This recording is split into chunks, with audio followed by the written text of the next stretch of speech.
السلام عليكم ورحمة الله وبركاته.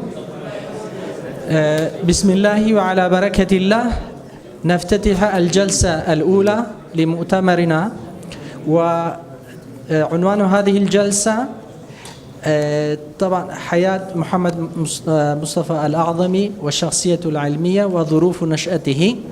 سيلقي محاضرتهما هناك 4 محاضرين، أولهم نجل المرحوم أنس الأعظمي، ثانيا محمد الشنال، وثالثا عقيل هو نجل آخر لمحمد مصطفى الأعظمي، وأخيرا سيد عبد الماجد الغوري.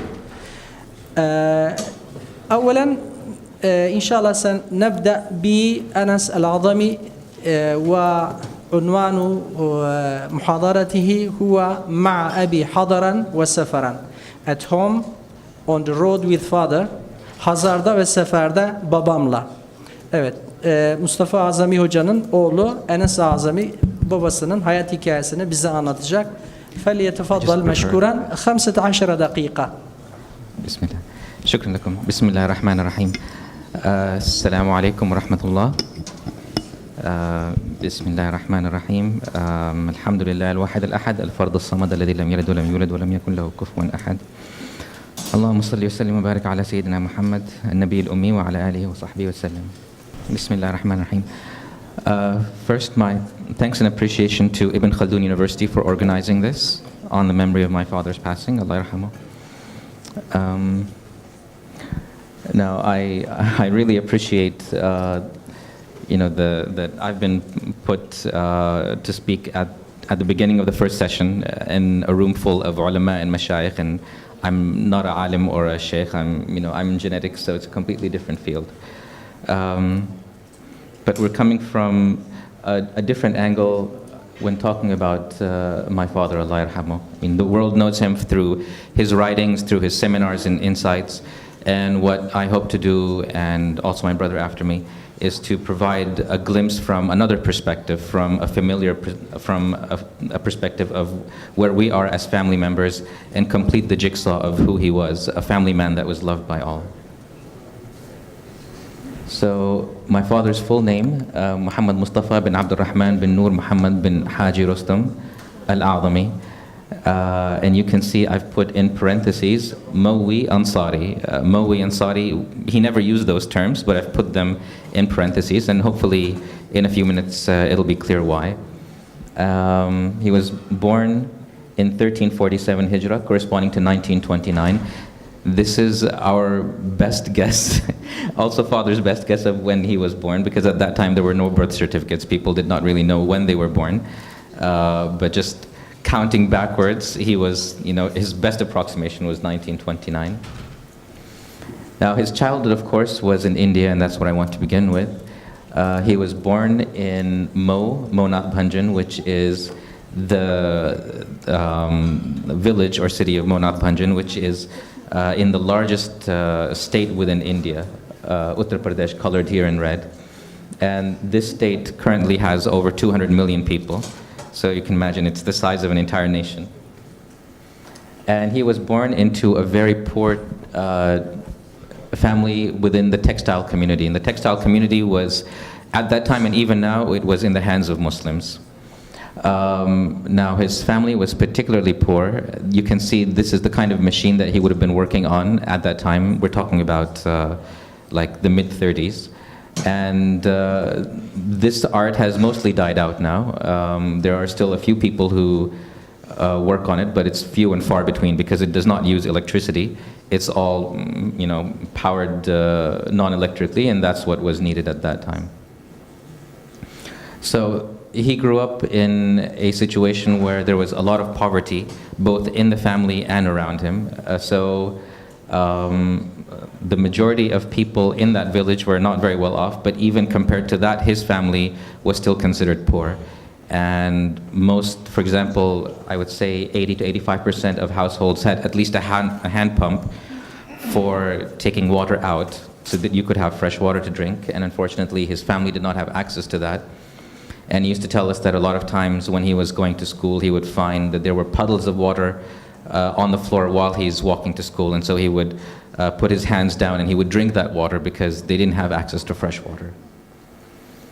It was also close to a wilderness area, so it was a lot of agrarian activity going on, a lot of farmland, and this is the kind of wilderness that he would have had to walk through to get to school. So he used to tell us approximately that it was probably like a 5 or 6 kilometer journey from the house to where the school was situated. So 5-6 kilometers through dense woods, completely alone by himself, wearing a very basic pair of shoes, going home, late in the evening, and he lost his mother. She passed away when he was 2 years old. And one of his big regrets was that he could not remember her face, but he always held the memory of her very, very dearly. And I remember many, many years later, maybe 70 years later, I was sitting next to him in the haram, fil Masjid al-Nabawi al-Sharif, and he was writing on a piece of paper, and he just suddenly became very emotional and he started sobbing. And this was just after he had completed the history of the Quranic text, but it had not been published yet. So he was crying, and I just sort of put my hand on the piece of paper, and I, read it, and I saw that he had just dedicated the book, that he had spent 12 years writing to his mother. For my dear mother, whose face I was too young to remember, whose greatest wish for me, as I was later told, was to memorize the Quran, and who I hope to meet again in the gardens of heaven. May Allah accept from us our best deeds. Ameen. And so, I read that, and he didn't say anything to me, but, we made sure that the book was dedicated to her. So eventually schooling began, and by that time he had a stepmother who perhaps was, a bit more harsh than than he would have liked, and she could not understand why he had to go through any schooling. Her view was that if a person knew how to read and how to do simple maths, that was enough. There was no need to continue. His father was on his side, but they made a compromise where they agreed that the amount of time he spent in school would be compensated by spending an equal amount of time working on the handloom, working, for the textiles. So he had this incredible, subhanAllah, I don't know how he did it at that age, but he had an incredible routine where he would go to school early in the morning, come back, immediately get started working on the textile machine, and if you've ever seen it in real life, it makes a huge amount of noise. It requires a lot of physical effort. You're always moving from here to there. It makes a lot of noise, and there's a dim candlelight, and he has his book open, and he's reading throughout the night, preparing for the next day of school. So I don't know really when he slept. He was easily, mashallah, the top student of his class. And there came a time, I think it was probably for 3rd grade or so, elementary school, when he was told by his teacher that his grades were good enough after the finals that if he wanted to, he could skip an entire year. He did not have to enter 3rd grade, he could go straight to 4th grade. And for him, this was a huge thing, but he was told he would have to somehow procure 1 rupee as administrative charges. If they wanted him to skip 1 grade, he would have to give them 1 rupee. Now, 1 rupee, it might not be much, but at that time in the poverty that he was in, it amounted to approximately 1 month of food supplies. And there was just it was out of the question that his family would be able to provide him with this. And so because of that lack of 1 rupee, he had to go and enter into 3rd grade instead of skipping to 4th grade. And we always thought about this. This was a person who was really, really cognizant of time, and he hated wasting even 10 minutes. If he felt like anything was a waste of time, he would immediately go on to something else. And to think that he had to go through an entire year when in fact he was so diligent with his time, it must have really been painful for him. This was a man who many, many years later would be paying school tuition fees, university fees for my brother, my sister, and myself. We were all in the US at that time paying out-of-state tuition. And to think about the vast sums that were paid at that time, and the 1 rupee that he could not afford in his childhood. It was just crushing. One more thing is that he was known for 3 things in school. One was his honesty. He was very honest with the teachers and the fellow students. One was his oratory skills. So even from an early age, people realized that he had a gift for phrasing. And there are 2 incidents that I want to bring up regarding this. One was in school, there was a competition. And there was a subject, which I don't remember, unfortunately. My father told me, Allah yarhamah, but I don't remember. But there was supposed to be a team arguing for and a team arguing against. And frankly, I think it was something to do with religion, and there was not a single person who was prepared to argue against. Everyone was arguing for that. And he was known as the best orator, and people assumed that he would be arguing for that position as well. But he said, that is the position that my heart is on, but I see that no one is willing to argue the opposite, so I will do something unexpected and I will argue against this position. And it was a big surprise, but he did it so eloquently that he got a huge applause, and he won the award for first prize for that. And after winning the prize, he went home and he thought about what he did, and he realized that there is danger in this, because having this kind of worldly success can make someone forget their place in this world, can make them end up saying things and doing things that they normally would not do because they get carried away. And he really regretted what he had done, and after that he resolved to stop debating altogether. The second incident that he used to tell us was much later. It would be 40 years later probably. In the mid-70s, there was a conference on Imam Bukhari in the US, and the seating was segregated, men and women separately. Some of the women who were attending had not worn hijab, and one of the male speakers took exception to this, and he spoke harshly. In fact, he used a term which was quite shocking and inappropriate, and the atmosphere suddenly became very tense, and the women who were in attendance, regardless of whether they were wearing hijab or not, all of them agreed that this was completely unacceptable, and they demanded an apology. And the room was very tense. The men probably were scared. They didn't know what to do.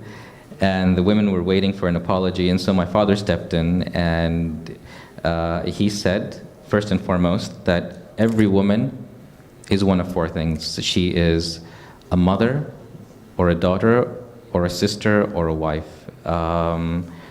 And all of our relations between men and women come down to those things. So every woman in attendance is my sister. Even if she's not blood related to me, every woman is my sister. And it is unthinkable that anyone would use such a term to describe my sister, or any sister for that matter.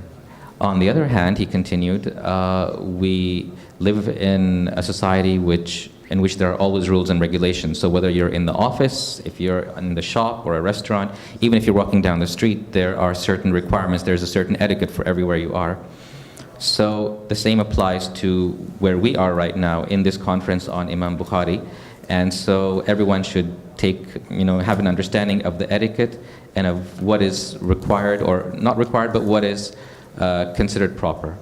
And I'm not putting it across as eloquently as he did, frankly, but for years afterwards, for decades afterwards, people who were in attendance remembered how he had phrased this and how he had diffused what was actually a very tense situation.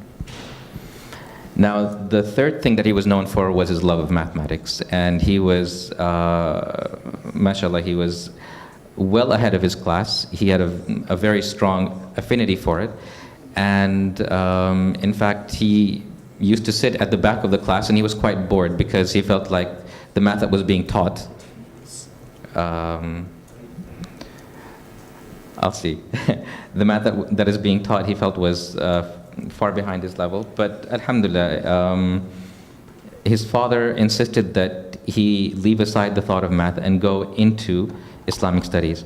And even though this was a very tough decision for him, in the end, it was a barakah because he was at the interface of having love for mathematics and having love for Sunnah and for the Quran and Islamiyat.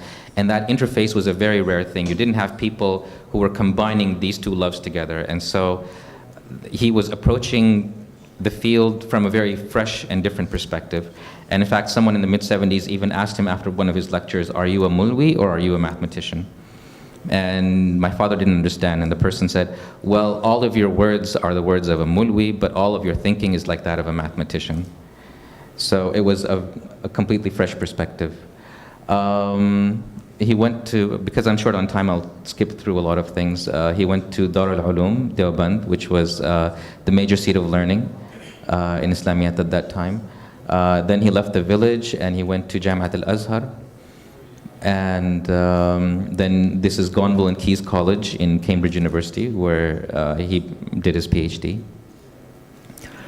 And at this time, it's important to note that there was a lot of support from my mother. So, for example, he had collected 11 months of leave so that he could go and perform the PhD.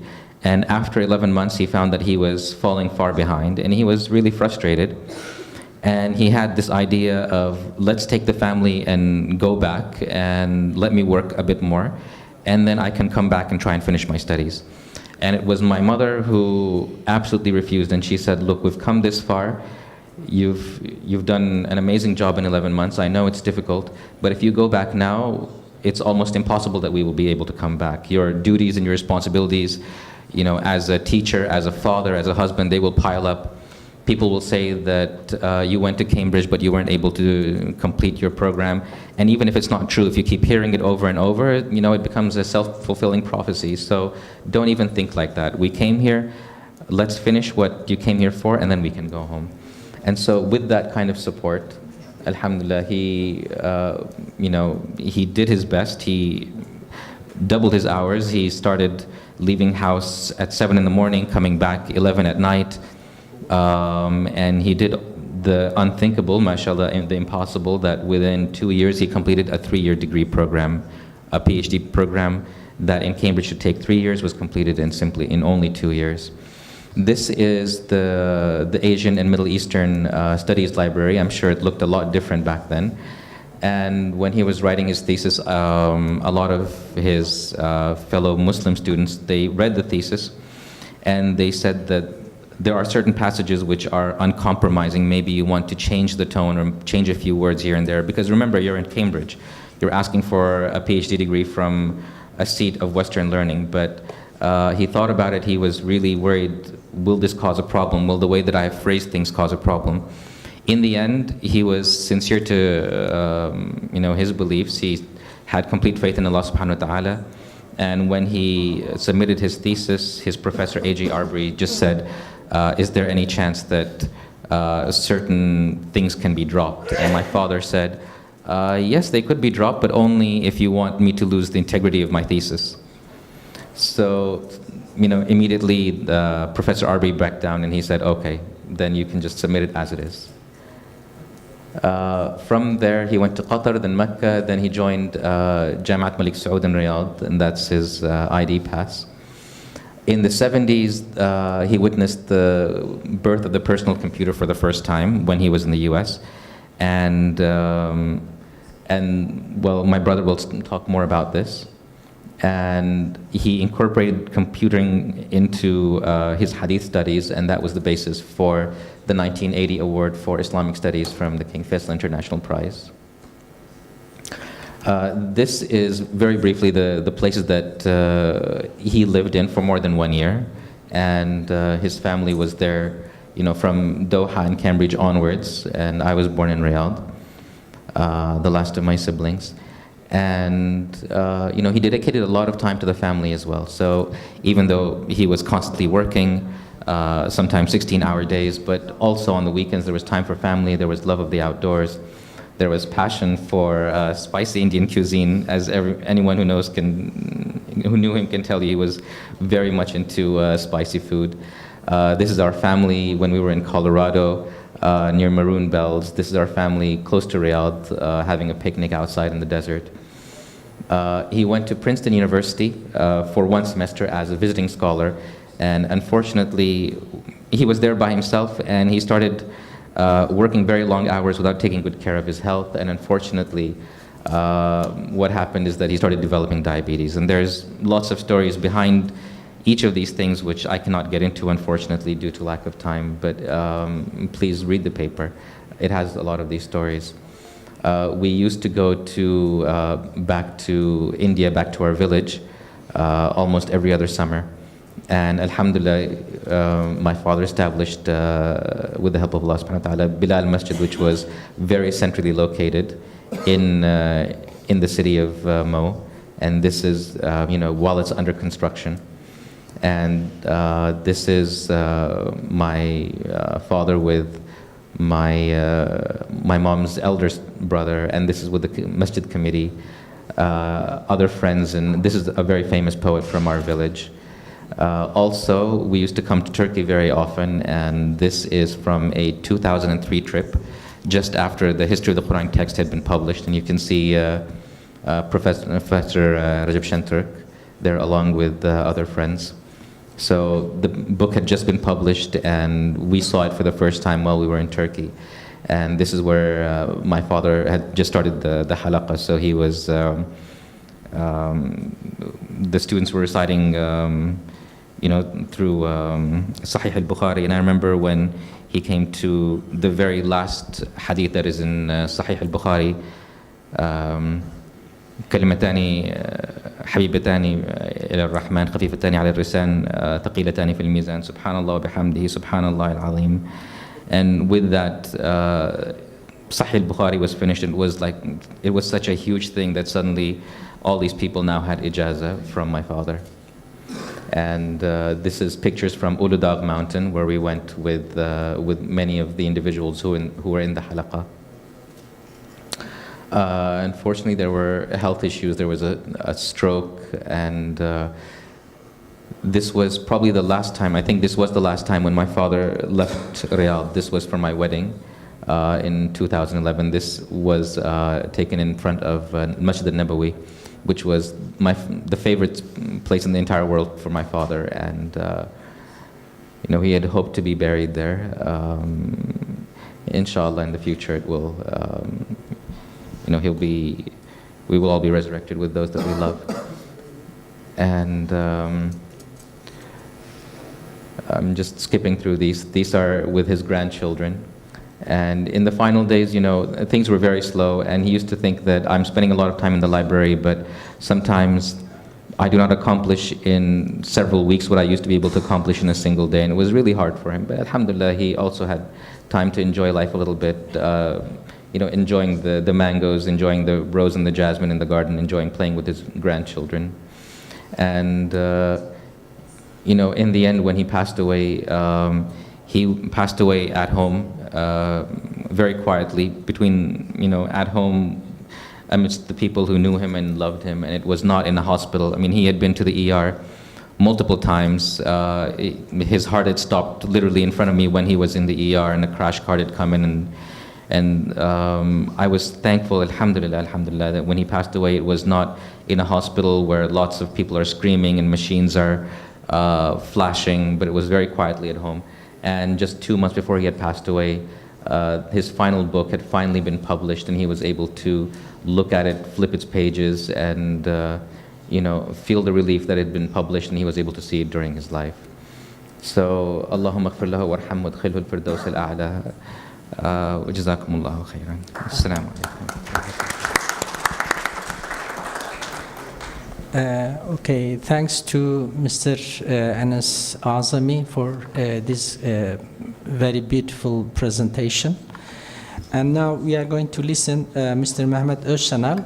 He's going to give an hour about the milieu which he grew out in his country. İkinci olarak Mehmet Özşanal Bey, Hint alt kıtası alimlerinin hadis ilmine katkıları Mustafa el-Azami. Mustafa Azami'nin nasıl bir çevreden geldiğini belirginleştirmek üzere hocamız sunumunu yapacak. 15 dakika sayın hocam. Muhterem Hazirun, hepinizi saygıyla, hürmetle selamlıyorum. Bismillahirrahmanirrahim. Elhamdülillahi Rabbil alemin ve salatu ve selamu ala Resulina Muhammedin ve ala alihi ve sahibi ecmain. Tebliğimin başlığı görüldüğü üzere Hint alt kıtası alimlerinin hadis ilmine katkıları Mustafa el-Azami örneği. Tebliğimde öncelikle 3 sayfa içerisinde çok kısa bir şekilde Hint bölgesinde hadis ilminin gelişimini ve bu sahada ortaya çıkmış önemli isim ve eserleri çok kısa anlatmaya çalışacağım. Sonrasında da Mustafa el-Azami'nin bu eserler, bu çalışmalar, bu şahsiyetler içerisindeki yerini özetlemeye çalışacağım inşallah. Bugün Pakistan, Hindistan, Bangladeş gibi ülkeleri içine alan Hint alt kıtası, İslam'ın ulaştığı Hicri 1. asırdan itibaren İslami ilimler konusunda sayısız alim çıkarmış bir coğrafyadır. Bu bölgeye nispetle Sindi ya da Hindi veya çeşitli şehirlere nispetle anılan pek çok alim, başta tefsir, hadis, fıkıh, siyer gibi temel İslami ilimler dallarında eser vererek İslam dünyasına katkılar sunmuşlardır. Bu bölgeden özellikle Orta Doğu'ya gelerek yerleşenlerin yanı sıra buradaki tahsilini tamamladıktan sonra tekrar memleketlerine dönerek kendi bölgelerini ilim merkezi haline getiren alimlerimiz olmuştur. Bu konuda öne çıkan belli başlı şahsiyetler var. Bunlardan ilk dikkat çekeni Hazreti Peygamber sallallahu aleyhi ve sellemin mektuplarını ilk toplayan müelliflerden olan Ebu Cafer Deybuli. Bir diğeri Sahih Buhari nüshası ravilerinden ve Meşarikul Envar musannifi Sagani. Ondan biraz sonra Kenzül Ummal müellifi Ali el-Muttaki. Mişkat şarihi ve Hint diyarında hadisi ilk ihya eden, muhaddis olarak tanınan Abdülhak ed-Dihlevi. Ve yine Hint diyarında Medarul İsnad kabul edilen ve hadis ilimlerini, hadis tedrisatını yeniden ihya ederek Hint diyarında yaygınlaştıran Muvatta şerhlerinin müellifi Şah Veliullah ed-Dihlevi bu konuda akla gelen ilk isimlerdir. Bazı müellifler tarafından dile getirilen şu tespit herhalde gerçeği yansıtmakta. Hicri 10. miladi 16. asırdan itibaren İslam dünyasının merkezi bölgeleri olan Orta Doğu coğrafyasında hadis ilimleri zayıflamaya yüz tutarken hadis ilminin bayraktarlığını Hint uleması devralmaya başlamış, tedrisat ve telifat sahasında önemli faaliyetlere imza atmışlardır. Bu bağlamda özellikle Şah Veliullah Dihlevi'nin oğlu Şah Abdülaziz Dihlevi, onun diğer evlatları, torunları ve talebeleri vasıtasıyla hadis ilmi ve tedrisatı Hint diyarında yaygınlaşmıştır. Hicri 13. miladi 19. asra geldiğimizde Hint ulemasının hadis ilmine hizmetleri ekolleşerek daha yaygın ve sistematik bir hale dönüşmüştür. Bu asırda çeşitli saiklerle ortaya çıkan Ehl-i Hadis, Diobent ve Birelvi ekolleriyle Nedvetül Ulema gibi eğitim, öğretim kurumları açtıkları dini medreselerde hem hadis tedrisatını yaygınlaştırmışlar hem de hadisle ilgili başta şerh, haşiye ve talikat olmak üzere birçok kitap telif ederek son asırlarda gittikçe zayıflayan hadis ilimlerine hayatiyet kazandırmışlardır. 19. asrın ikinci yarısından itibaren bu ekollerin açtığı medreselerde hadis kitapları temel metinler olarak müfredata girmiş. Özellikle Diobent okullarında devre-i hadis denen sistemle medresenin son senesinde 6 temel hadis kitabının okutulması esas alınmıştır. Temelde Hanefi mezhebine mensup olan Diobent ekolü böylelikle bir taraftan hadis-i nebevinin yaygınlaşmasını temin ederken bir taraftan da Hanefi mezhebinin hadisle ilişkisini yeniden tesis etme ve hadisleri dirayetle anlama yolunda faaliyet yürütmüş. Böylece hadisle fıkhı, rivayetle dirayeti birleştirme yönünde önemli ve ciddi bir mesai harcamıştır. Bu çabanın bir sonucu olarak başta Ahmet Ali Seharanfuri, Kütüb-i Sitte neşir ve haşiyeleri olmak üzere Halil Ahmet Seharanfuri, Bezül Meçhudu, Enver Şah el-Keşmiri, Feyzül Bari'yi, Zafer Ahmet Tehanevi'nin İla-ı Sünenini, Muhammed İdris Kandehlevi'nin Et-Talikus Sabih, Muhammed Yusuf Ben-Nuri'nin Marif-ü Sünen, Muhammed Zekeriya Kandehlevi'nin Evcezül Mesaliki ve Şebbir Ahmet Osmani'nin başlayıp Muhammed Taki Osmani'nin tamamladığı Fethül Mülhim adlı şerhleri, bu muhallet eserleri bu bağlamda zikredebiliriz. Aynı dönemde faaliyet gösteren ve temel gayeleri taklidin reddi ve doğrudan hadisle amel etme olan selefi anlayışa sahip ehl-i hadis medreseleri de bu amaç doğrultusunda hadis kitaplarını müfredatların merkezine almışlar. Kendi fikir ve tercihleri doğrultusunda önemli bir hadis literatürü oluşturmuşlardır. Başta Sıddık Hasan Han olmak üzere Avnül Mabud sahibi Şemsül Hak Azim Abadi, Tuhfetül Ahvezi müellifi Abdurrahman Mübarek Furi gibi alimler ehl-i hadis ekolüne mensup olup bu doğrultuda eğitim ve öğretim faaliyetleri yapmışlardır. Bir tasavvuf hareketi olan Birevi ekolü ile Arapça öğrenimi ile İslami ilimler yanında yeni bazı ilimlerin tahsiline önem veren Nedvetül Ulema gibi ekol ve kurumlar ise temel gayeleri hadis olmamakla birlikte hem müfredatlarında hadis kitaplarına önemli bir yer vermiş hem de yazdıkları eserlerle hadis sahasında faydalı çalışmalar ortaya koymuşlardır.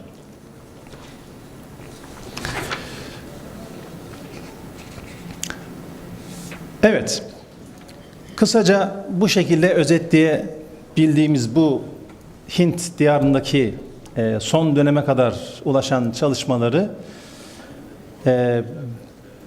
Muhammed Mustafa el-Azami bağlamında değerlendirecek olursak 20. asır başlarından itibaren ciddi bir değişim yaşanmaya başlamıştır. Özellikle 20. asrın başlarında gerek müsteşriklerin çaba ve çalışmaları gerekse İslam dünyasındaki gelişmelerin etkisiyle hadis konusundaki çalışmalar yeni bir boyut kazanmıştır. Bu dönemde Mısır ve Hindistan gibi bölgelerde zuhur eden hadis karşıtlığı, hadis ve sünnetin dindeki yerini ve değerini dışlayan tavırlar yanında müsteşriklerin hadis ve hadis tarihiyle ilgili ortaya attıkları iddia ve şüpheler hadis araştırmalarında yeni bir anlayışın geliştirilmesini gerekli kılmıştır. İşte Hindistanlı alim ve akademisyen Muhammed Mustafa el-Azami yaptığı ilmi çalışmalar ve yürüttüğü akademik faaliyetlerle bu yeni anlayışın öncülerinden olduğunu söyleyebiliriz. Azami'nin hadis ilmine hizmetlerini ben burada çok kısa bir şekilde özetlemeye çalışacağım. Çünkü sonraki konuşmalarda bunlar ayrıntılı bir şekilde zaten verilecek. Ama çalışmasının mahiyetini anlamak açısından çok kısa özetlemek istiyorum. Azami biraz önce oğlu Mahtum'un ifade ettiği üzere Uttar Pradesh eyaletine bağlı Azamgarh şehrinde dünyaya geldi. Dolayısıyla ismindeki nisbe buradan gelmekte. Azamgarh şehrinde doğduğu için. Bu bölgede özellikle Seharanpur şehri yakınlarında Diobent kasabasında kurulan ve Ezherül Hind diye anılan Darül Ulum Diobent medresesinde 1952 yılında klasik eğitimini tamamladı. Burada özellikle Halil Ahmet Saharanpuri ve Mahmudül Hasan Diyobendi'nin öğrencisi Hüseyin Ahmet Medeni'den dersler aldı. Hadis hocaları arasında öne çıkan isim bu. Diğerleri arasında İzaz Ali el-Emruhi ve Mehdi Hasan Şah Canpuri bulunmakta. Yukarıda işaret olunduğu üzere Diyobend ekolü temelde Hanefi mezhebine mensup bir ekol ve Azami kendisi de bir Hanefi alim olmakla birlikte hadisle ilgili araştırma ve çalışmalarında bu mezhebi kimliğini çok fazla öne çıkarmadığını görüyoruz. Aksine çalışmalarını daha geniş bir perspektifte ve daha elzem gördüğü sünnetin dindeki yeri, hadisin yazımı ve muhafazası gibi temel konular üzerinde yoğunlaştırmıştır. Dolayısıyla onun çalışmaları arasında 19. asırdan günümüze kadar alt kıtada mezhepler, ekoller ve muhtelif cemaatler arasında ihtilaf konusu olan tartışmalı hadis meseleleri ile ilgili eserler bulunmaz. Azami Mısır'daki El Eser'de yüksek lisansını tamamladıktan sonra temel gayesi haline gelen bir Batı dilini öğrenip müsteşriklerin iddialarına cevap verme yolundaki amacını gerçekleştirmek üzere Cambridge Üniversitesi'nde doktoraya başladı. Onun en önemli çalışmalarından olan hadislerin Hazreti Peygamber ve sahabe döneminden itibaren yazıldığı tezini ispatlamak üzere hazırladığı doktora çalışması ünlü müsteşrikler Arthur John Arbery ve Robert Bertram Sargent danışmanlığında tamamlanmıştır. Tabii ki bu hocalarıyla fikirleri uyuşmamaktaydı. Müsteşrik olmaları hasebiyle farklı fikirlere sahipti. Fakat gayreti, çalışkanlığı ve azmi ile çalışmasını onların nezaretinde tamamladı ve 1967 yılında bu tezini takdim etti. Doktorasını almış oldu. Daha sonraki yıllarda 68 yılından itibaren Suudi Arabistan'da emekli oluncaya kadar oradaki çeşitli üniversitelerde çalışmalarını sürdürdü.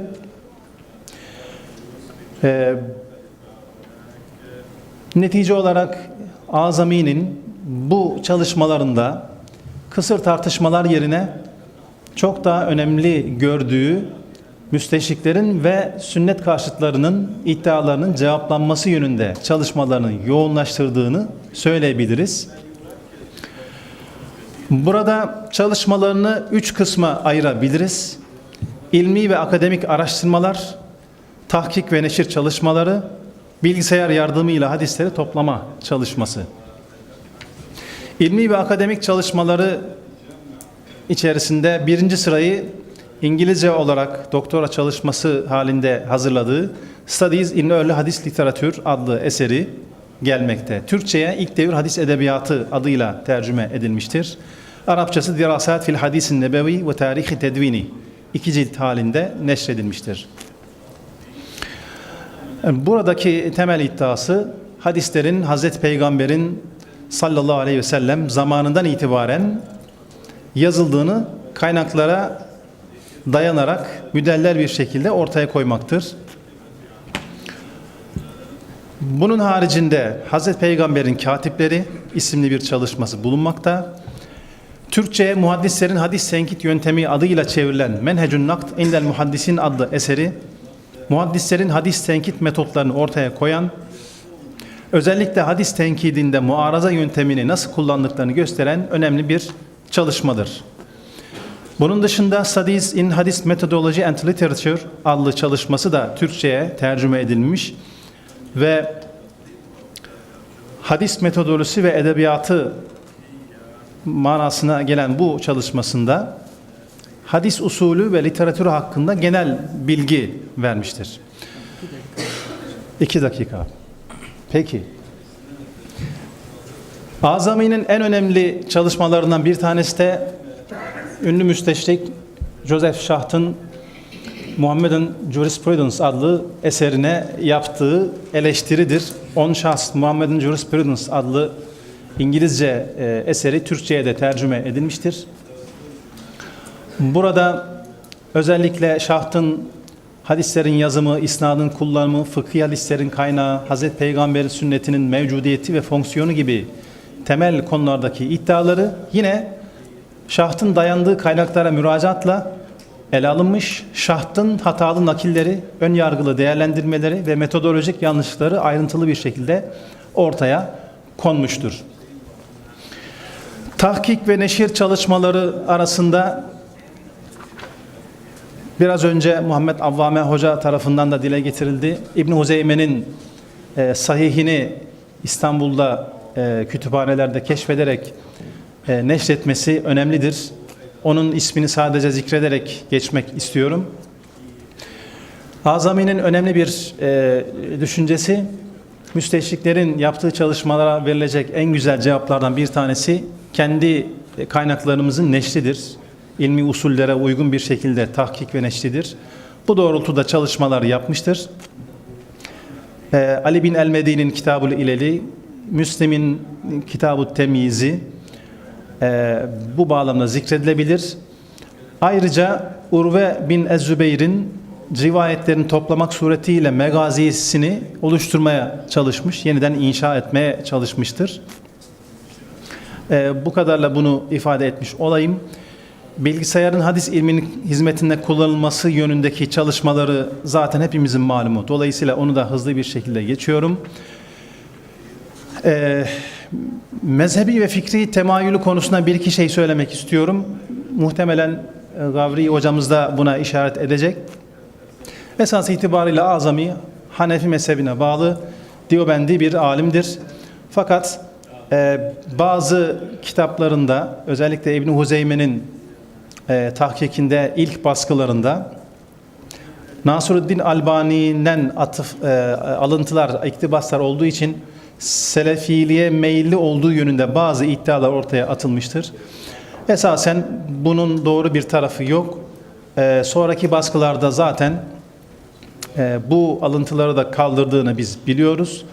Dolayısıyla bu tür iddiaların bir temeli olmadığını söyleyebiliriz. Şunu da söylemek lazım. Sonuç olarak Mustafa el-Azami Diyobend gibi geleneksel bir eğitim veren, Hanefi mezhebine bağlı bir ekolden yetişmiş bir hadis alimidir.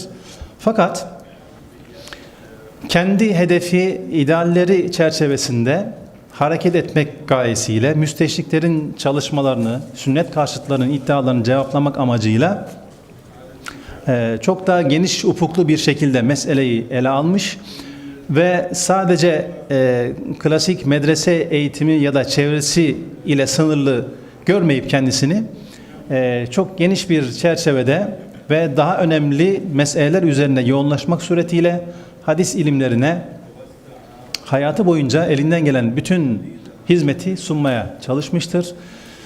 Bu vesileyle ben tekrar kendisine Allah'tan rahmet diliyorum.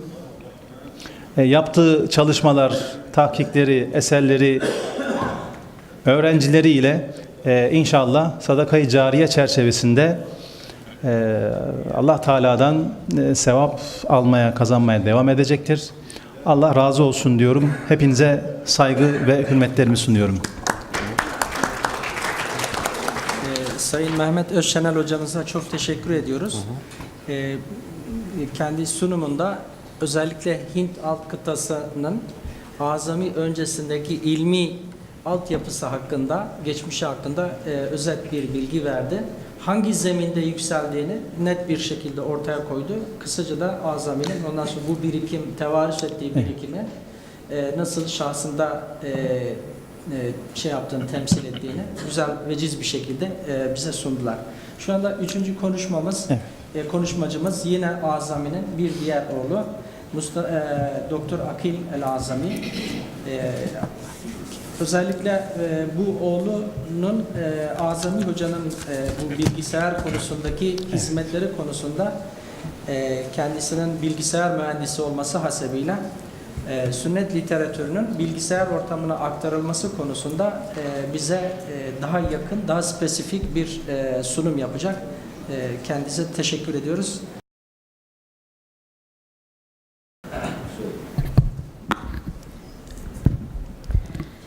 إن الحمد لله نحمده ونستعينه ونستغفره ونتوب إليه ونتوكل عليه اللهم يسر لي أمري واحلل عقدة من لساني يفقه قولي.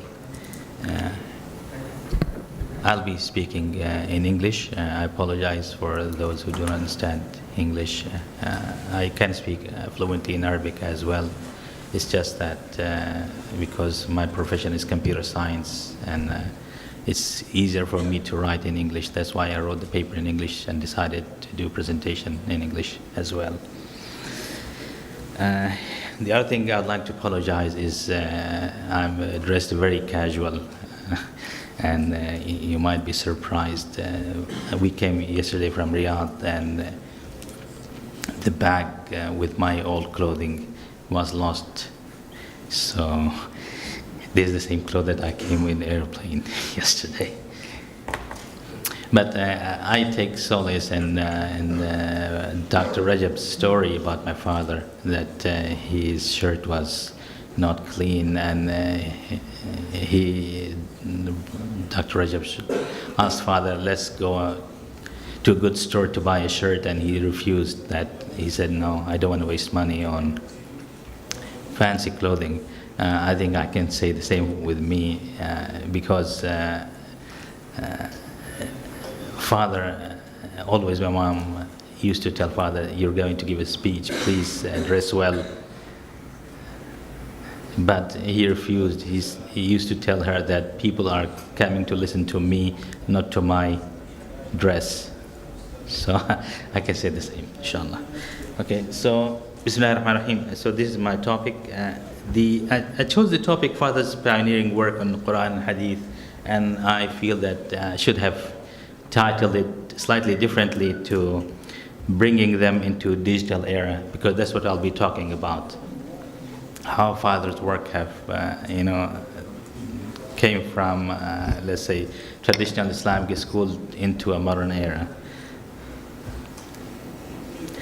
So the whole thing has started back, we go back to Chicago 1975, that it's the same story that people have mentioned before me. There was an event in Chicago, and the event was sponsored by MSA, the Muslim Students Association of US and Canada. They were celebrating 1200th anniversary of birth of Imam Bukhari, and father was invited to this event, and that was the first time he went to US. And in that meeting, one of the invitees was a professor. His name was William Graham. He was a doctor of divinity from Harvard School of Divinity, and he said something that people should use computers to study hadith.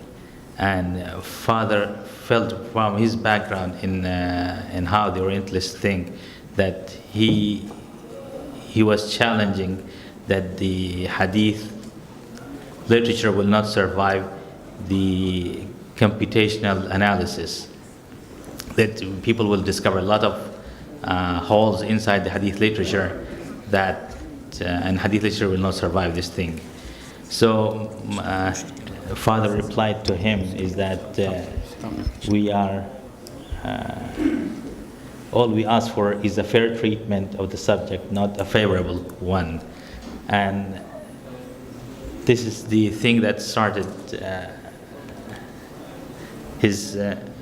I think his mission in the second half of his life, because he had a fear that the Orientalists are very cunning. I mean, they might sound, as you say in Arabic, sum fil asal. So they might sound very eloquent, and they try to pretend to be very favorable to this kind of thing. But there's a weak, or they're very, you can say, deep intentions behind what they say. So father had a fear that if we don't, we, that means the Muslims, do not rush up, then any Western institute starts to use the computers to study hadith. That will be a big catastrophe for Muslims, because that area, in 1970s, when you say computer, it was like a magical word.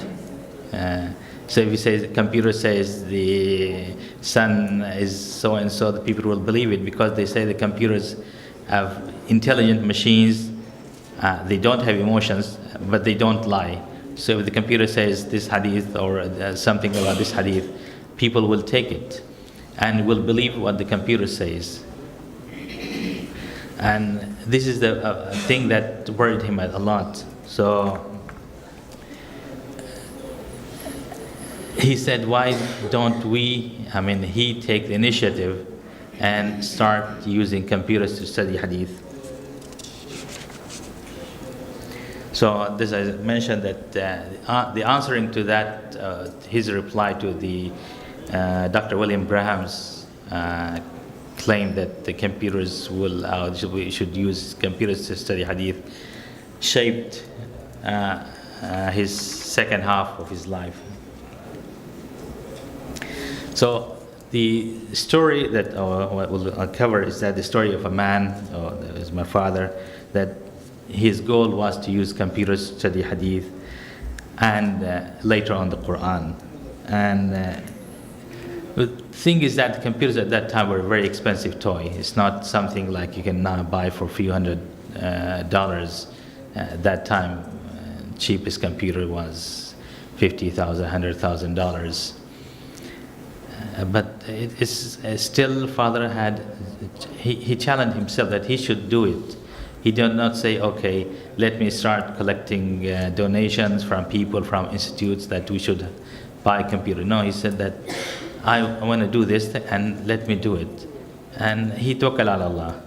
It was never that, okay, wait a few years, maybe computers come down in price. No. He had a mission and he just started going ahead with it. And the other thing is that the story of my father's life with computers also starts with my life, because I also was there from the very first day.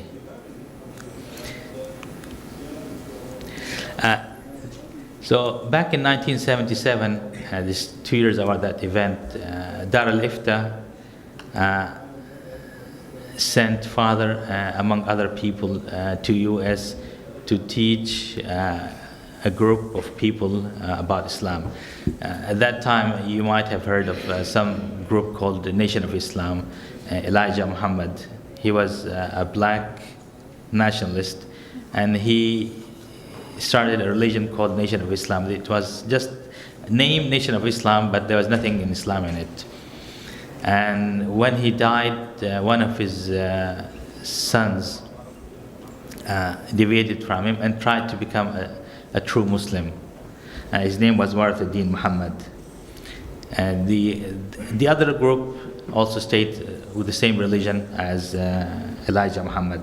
So Warthuddin Muhammad asked the Saudi Ifta to send people to teach them the true Islam. And the Saudi Ifta sent father, and there were 2 or 3 more people from Saudi Arabia. I think Dr. Ahmed Assal, and I think one brother from Sudan, I don't remember his name. They all went to Indiana. That was the headquarters of MSA.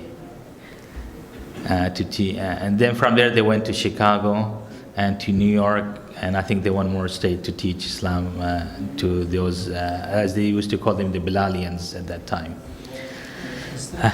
Yes. 5 minutes left. Wow. I'm speaking. Okay. So at that time, this is actually just scratched the surface. So what happened at that time, the MSA had something called the Cultural Society, and they had a computer in that center, and they were just practicing the computer at that time. So my father saw the computer for the first time in his life, and they named the computer Saadiya. It's a female name, okay. And when the father first went into that cultural society, they told him, why don't you go to this room and meet Saadiya? And father was very much reluctant. He thought there might be a lady or something like this. So he saw a computer there. So at that time, okay. And then when father returned back in a 1 month trip to US, he asked the College of Education, that's where he was teaching, that they should help him with, using computers to study hadith. And he sought the help of College of Engineering. But the College of Engineering, they did not have any Arabic terminal at that time, or no way to enter data in Arabic. So they said it's a very expensive project. That was in the late 70s when Saudi Arabia was well off money, but they didn't know how to spend it well.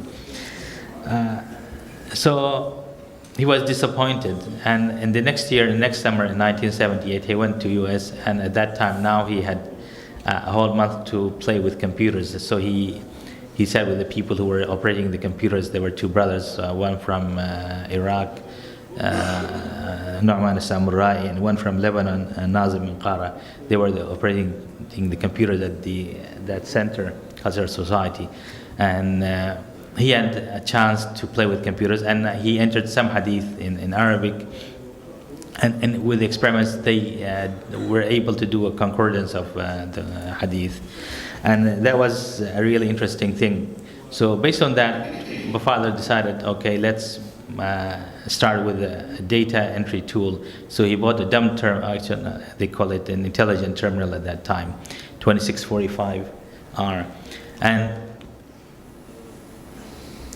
that terminal was used to enter the data of the hadith itself offline.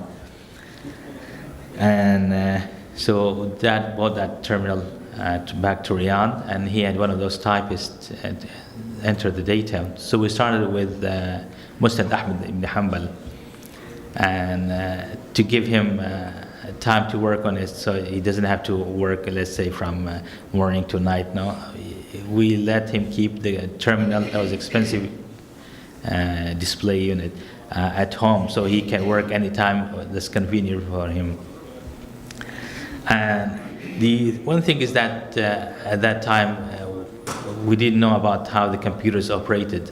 So there was one of the brothers in the College of Engineering, his name is Ahmad Sharaf. He suggested we should use some markers to mark the beginning of the hadith and the end of the hadith, as you can see that.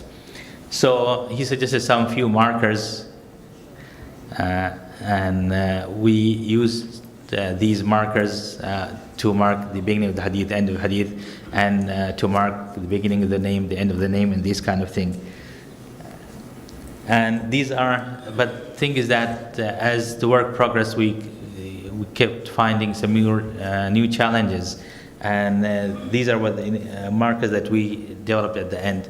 So you can see 1.8T used to mark the first narrator in hadith, which is the sheikh of the one who compiled the book. 1.8*T, 1.8Q, all these things, marker were used inside the text. And the way it's done is that you have the hadith text, and then at the name, before the name you put a marker, at the end of the name you put a marker for the prime narrator. And there's so much markers, these kind of thing, and you can see it. These are the markers, and these are some of the chains that you can establish through the markers, the sanad. And this is the hadith, and you can see the yellow these are the markers. And just from this hadith, we can see with the markers we can generate this kind of silsila. This is one hadith from Sahih Muslim. And you can see there are so many changes just in one hadith. So after that, father decided to buy a computer which is HP 1000, and that was an expensive machine. That was back in 1979.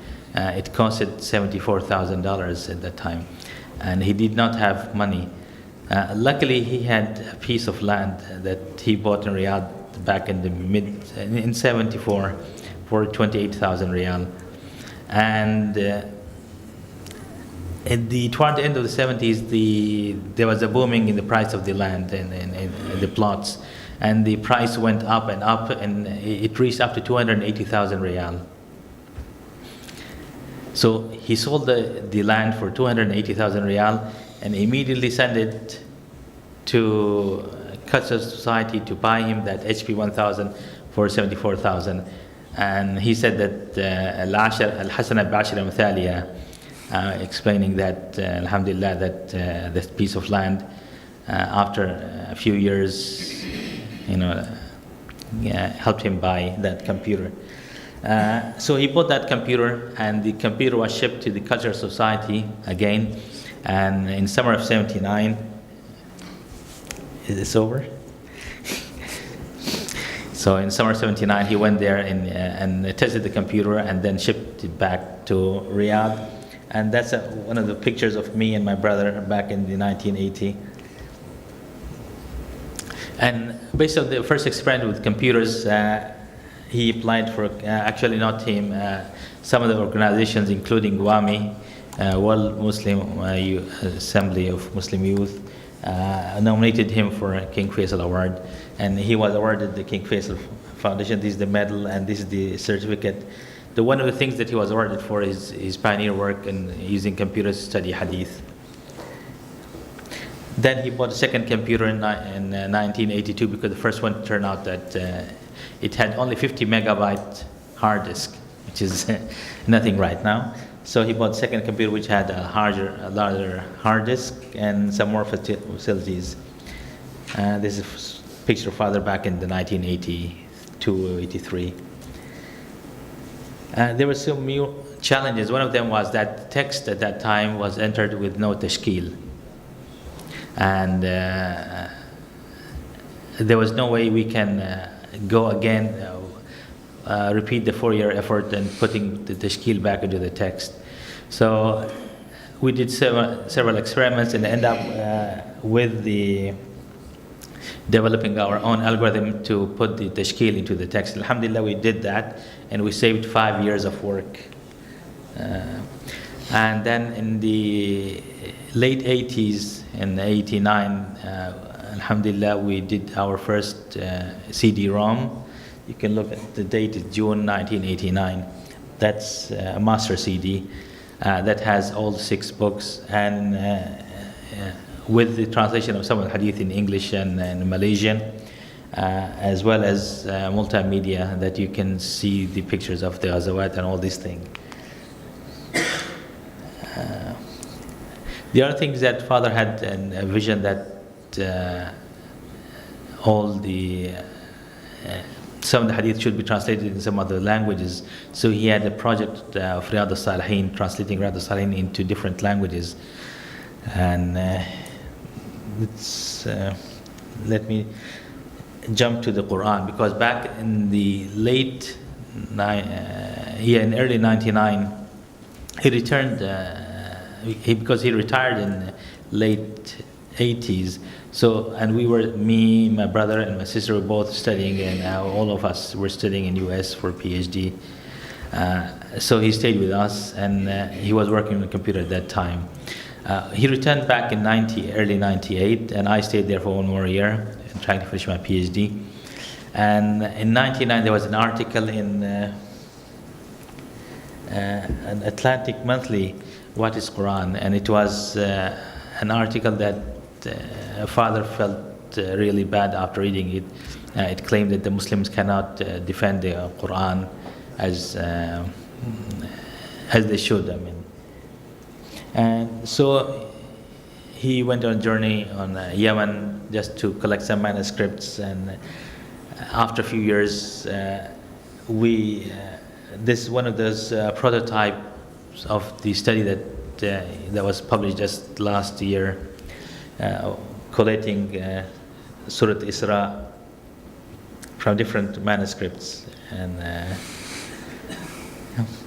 one of the things that people ask why he chose Surah Isra, and his answer was that Surah Isra is in the middle of the Quran, and usually in the old Masahif, usually when you lose pages either from the beginning or from the end.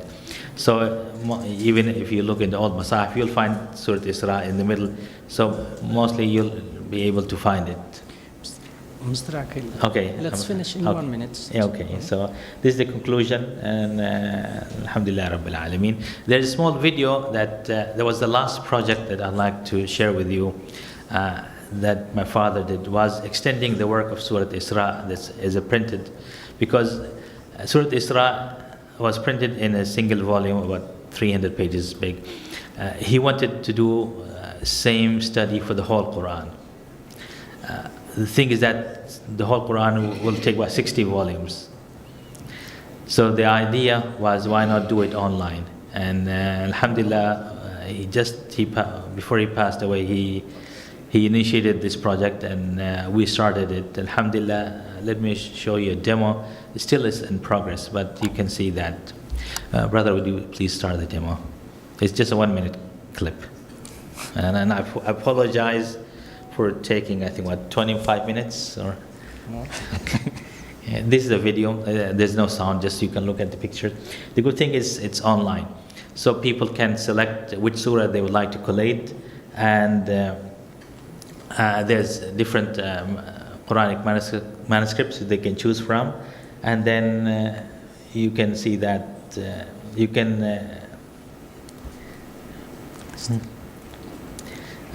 this thing, Alhamdulillah, my son Umar, who is studying for BS, and Ahmad, who just finished his high school, actually worked on this project for father.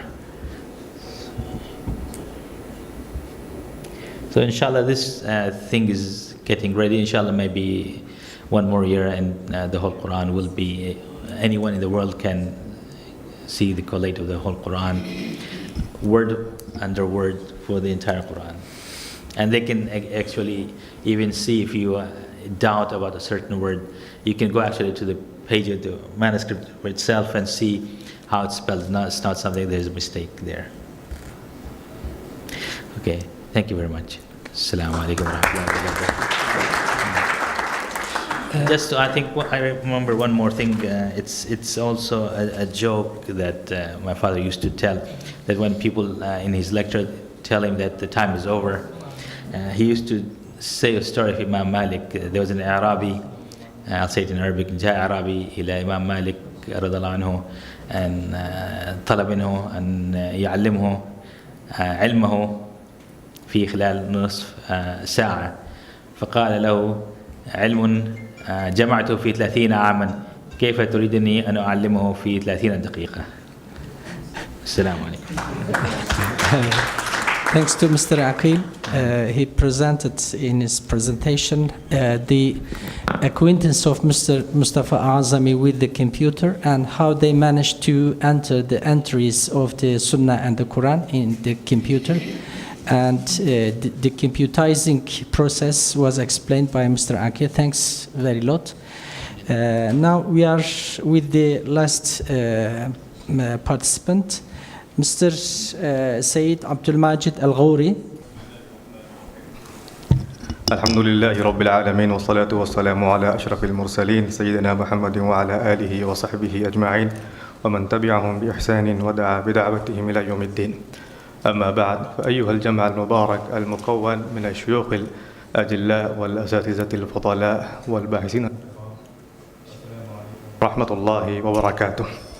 بادئ ذي بدء أهنئ هذه الجامعة المؤخرة، أقضي هذا المؤتمر العلمي المبارك عن حياتي وآرائي وجهود الشيخ محمد مصطفى العظمي رحمه الله تعالى، الذي حاز قصب الأسبقية في خدمة الحديث النبوي من مختلف جوانبه، وأسرى المكتبة الحديثية المعاصرة بإنتاجه العلمي الرصين المميز.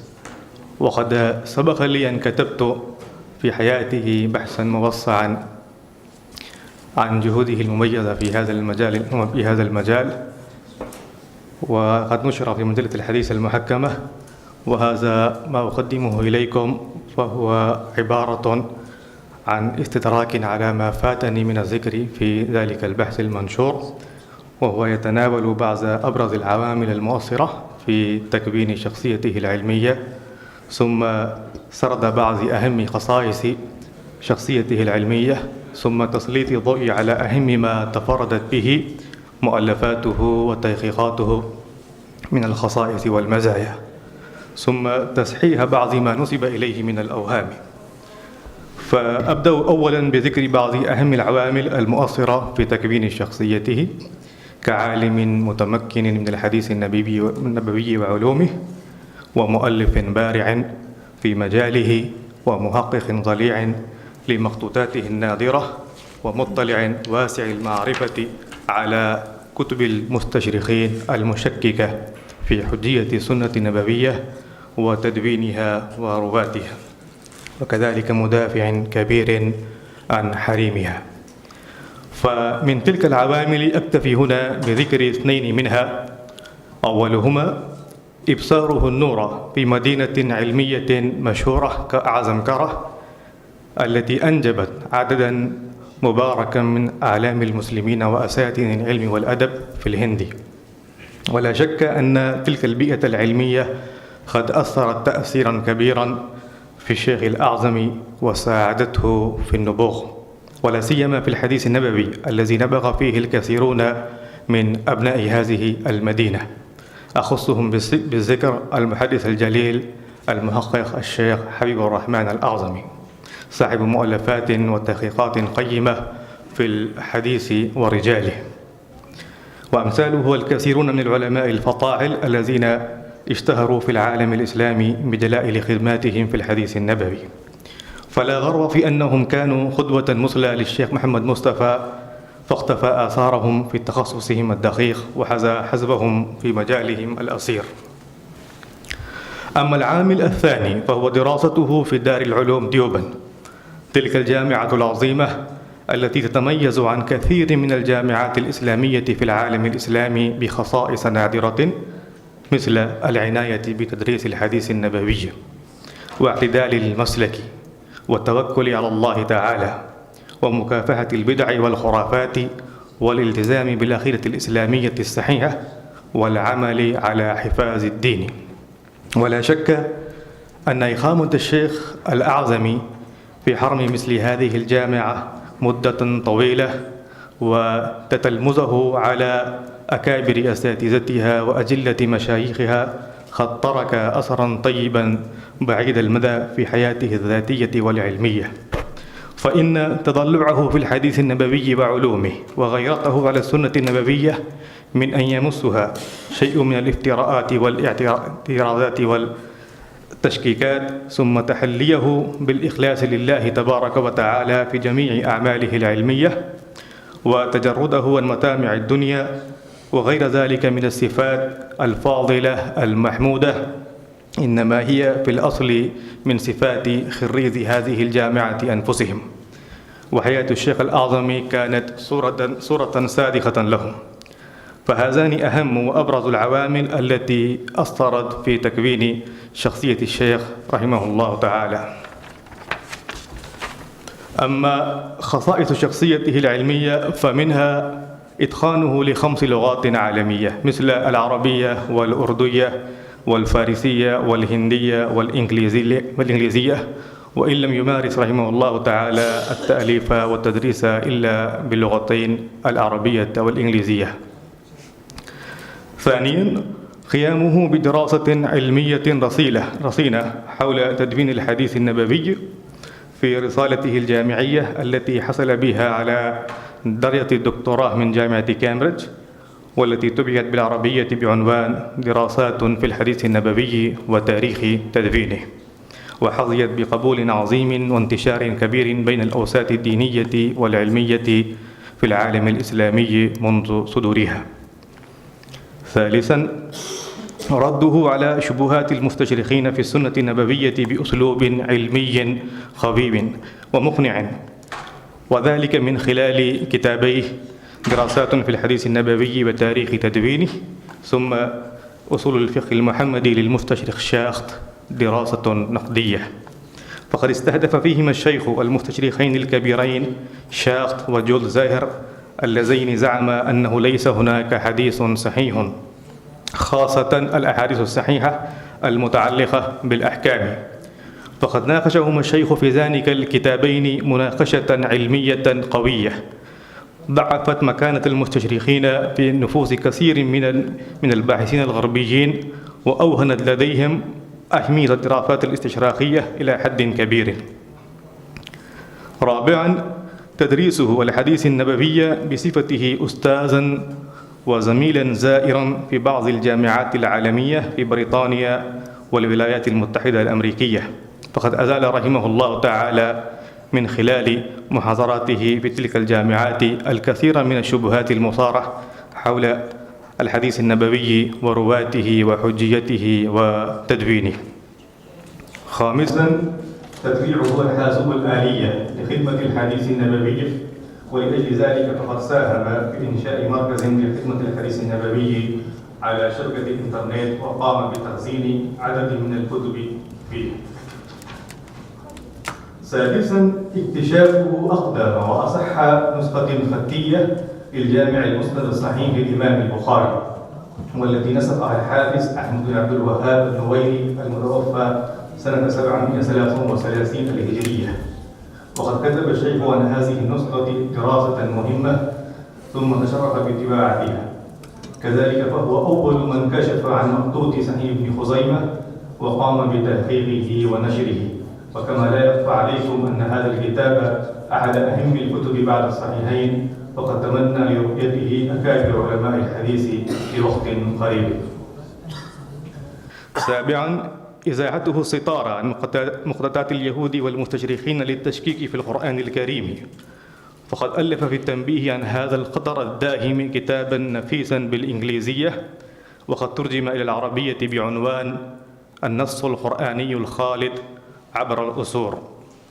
هذه بعض أهم خصائص مساهمات الشيخ الأعظمي في خدمة الحديث النبوي التي تفرد بها بين معاصريه من العلماء.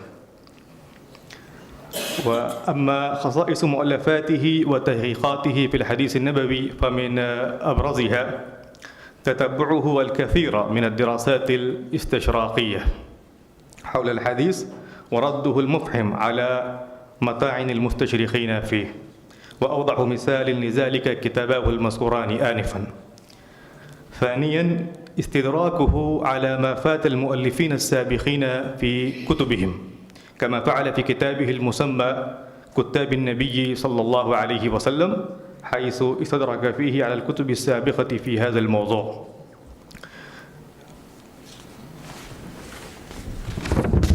ثالثاً، تناوله موضوعات جادة وحساسة في الحديث النبوي، كما فعل في كتابه المسمى منهج النقد عند المحدثين نشأته وتاريخهم.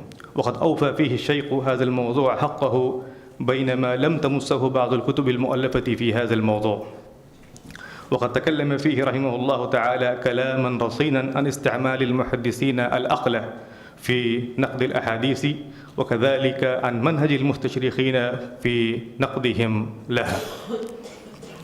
رابعاً، تطرقه لموضوعات تاريخية تختص بأوطان المحدثين وتراجمهم، كما فعل في كتابه المسمى المحدثون من اليمامة، حيث عرف فيه بمنطقة اليمامة التي كانت مغمورة لدى الكثير من العلماء والباحثين المعاصرين، وأبرز فيه أهميتها العلمية والجغرافية، كما عرف فيها الكثير من رواة الحديث من هذه المنطقة. خامساً، تأليفه في علم الحديث لغير المتخصصين فيه، كما فعل في كتابه دراسات منهجية في علم الحديث الذي ألفه بالإنجليزية. وقد استوعب فيه الشيخ جميع أهم مباحث علوم الحديث في أسلوب سهل مبسط، وما زال هذا الكتاب مرجعاً هاما في الجامعات الغربية. سادساً، اختياره النسخ النادرة لتحقيق المخطوطات في الحديث النبوي، ثم إخراجها بدراسة علمية موسعة. وكانت له في تحقيق المخطوطات رؤية متميزة، فقد عمل على تحقيق المخطوطات التي خدمت مشروعه في الدفاع عن الحديث النبوي. وهذه جملة من الخصائص التي يتميز بها أعماله في في الحديث النبوي من التأليف والتحقيق.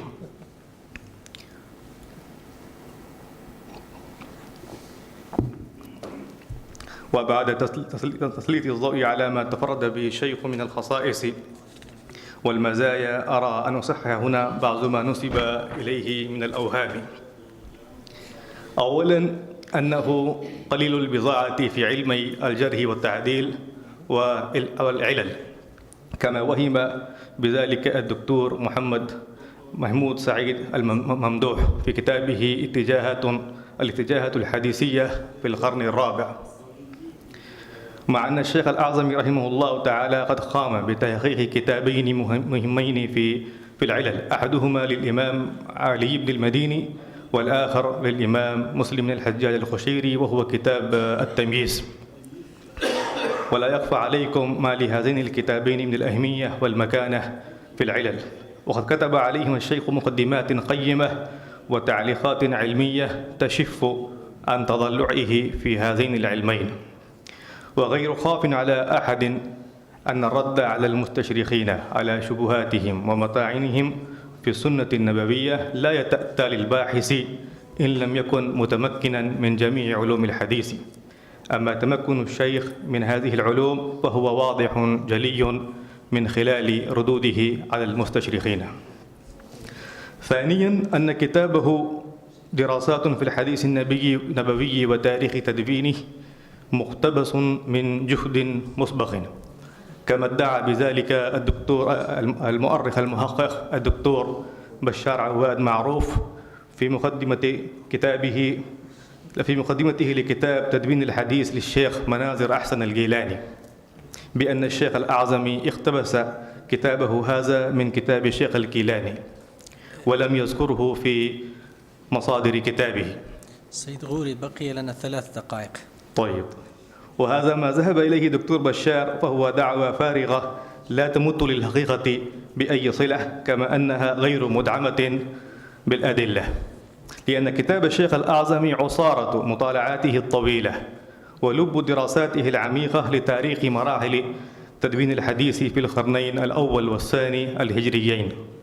كذلك فهو حصيلة اطلاعاته الواسعة على المخطوطات والنسخ والأجزاء الحديثية التي صنفها أصحابها ما بين تلك الفترة، بينما لم يتيسر للشيخ الكيلاني الوقوف على أي من تلك المخطوطات والنسخ والأجزاء فضلا عن الاستفادة منها. والوهم الثالث أنه غير مقلد لمذهب فقهي متبوع، كما أوهم بذلك الدكتور عبد الرحمن الفاريوائي في كتابه جهود مخلصة في خدمة السنة المطهرة، الذي ألفه لتعريف مساهمات جماعة أهل الحديث في السنة النبوية في الهند. وأهل الحديث في بلاد الهند هم الذين لا يخلدون لمذهب معين من المذاهب الفقهية المتبوعة. وقد ذكر المؤلف الفاريوائي في هذا الكتاب الشيخ الأعظمية ضمن تراجم العلماء المنتسبين إلى هذه الجماعة. وكما أسلفت القول أن الشيخ الأعظمي قد تلقى العلوم الشرعية في دار العلوم ديوبند التي تعد من أعرق وأشهر الجامعات الدينية للأحناف في شبه القارة الهندية، وقد دان لها الشيخ بالفضل والامتنان في كلمة ألقاها إثر حصوله على جائزة الملك فيصل العالمية. كما لا يوجد في كتابات الشيخ الأعظمي ما يدل على أنه كان غير مقلد لمذهب فقهي، بل الصواب الذي لا شك فيه أنه كان مقلدا للمذهب الحنفي، لكن دون تعصب له شأن كثير من علماء الحديث في الهند. رابعا، أنه كان ينتمي إلى مدرسة الشيخ ناصر الدين الألباني، كما وهم بذلك الدكتور محمود سعيد محمد ممدوح في هامش كتابه الاتجاهات الحديثية في القرن الرابع عشر، حين تحدث عن الشيخ الألباني وعن أثر أعماله على المعاصرين، فذكر منهم الشيخ الأعظمية. ولعل الذي دفعه إلى الوقوع في هذا الوهم هو استعانة الشيخ الأعظمي بالشيخ الألباني في حكم بعض أحاديث كتاب صحيح ابن خزيمة، لكن حين ظهر له فيما بعد في بعض أحكامه للأحاديث تناقض وتساهل، قام الشيخ الأعظمي بحسب كافة تخريجاته للأحاديث وأحكامه عليها كما هو ملاحظ في الطبعة الأخيرة للكتاب. خامسا أنه كان منتسبا إلى جماعة الإخوان المسلمين، كما وهم في ذلك بعض بمقال كتبه الشيخ يوسف الخرضاوي إثر وفاة الشيخ الأعظمي، وذكر فيه أن الشيخ سجن معه أياما إبان فترة دراسته في جامعة الأزهر، حيث قال: وأخونا الدكتور محمد مصطفى الأعظمي عرفته في الأزهر قبل أن يدخل السجن بفترة بسيطة، ثم فوجئنا بأنهم يعني شرطة جروه إلى السجن لأنه كان يختلط بطلاب الإخوان في الأزهر. وهذا ما ذكره الشيخ القرضاوي ليس فيه ما يشير البتة إلى أن الشيخ الأعظمي كان من المنتمين إلى هذه الجماعة، إنما يشعر من كلامه بأن الشيخ كان يختلط ببعضهم، وعندما قبض عليهم كان معهم. هذه مجموعة من الأوهام التي وقع فيها بعض من كتب وتحدث عن الشيخ، وأرجو أن يكون تصحيح هذا لتلك الأوهام صدا عن رواجها. فأكتفي بهذا القدر ملتزما بالوقت المحدد، وآخر دعواي أن الحمد لله رب العالمين.